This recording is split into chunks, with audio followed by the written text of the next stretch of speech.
Alright, so now we have visited the two solutions. One with no extra RAM usage, another solution with extra RAM. So what's good? What's bad? What has happened? So now we're talking about the trade-offs between the two solutions, and let's start talking about benefits. The benefits of our first solution: we didn't really use extra RAM, and we didn't use extra space complexity, and it can work with machines on computer machines with limited RAM. That's the benefits of solution 1. What's for solution 2? It is faster solution, more efficient, because it took less time and steps to execute the operation. So this is like kind of important when you're developing any software. You need to really care about how can you make your code more effective, more efficient. But if you're talking about very limited resources, then you can go with more execution time. But basically, you need to be aware of this kind of trade-offs. If you kind of understanding when should you use what. If you have no RAM resources, then you could potentially use solution 1. But in most cases, you can use solution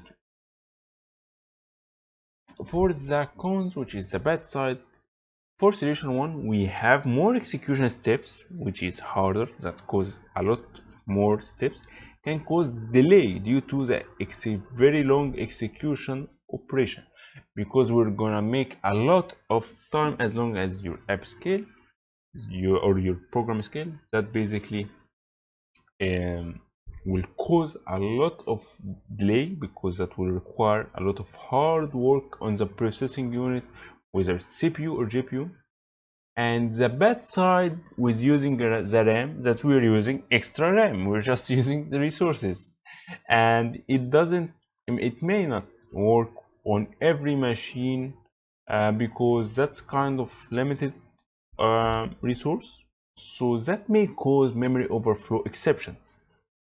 So if you have visited Stack Overflow or memory overflow, those kind some exceptions that can be caused due to the huge extra RAM usage.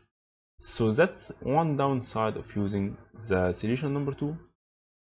Now for the calculation, if we're given a 500 item elements in our list, the time complexity in our case would be 500 square, causing us to make 250,000 steps. That's 20, like 20, I don't know what's called, 25. It's like what? 250,000, like 5 and 400. That's large steps, and we don't have extra space, and we don't use any RAM, extra space RAM. But for the calculation with using RAM, we're using 2n. It's 2 times 500. We're taking 1,000 steps here. So the steps is 1,000, and for the space we're taking just 500 times the required bytes per the object type or class type that you're using, or whatever specification you're using. But basically, if we're comparing the steps here, there is a huge difference. Out of the difference between them is 249,000. That's a huge difference just for using extra RAM.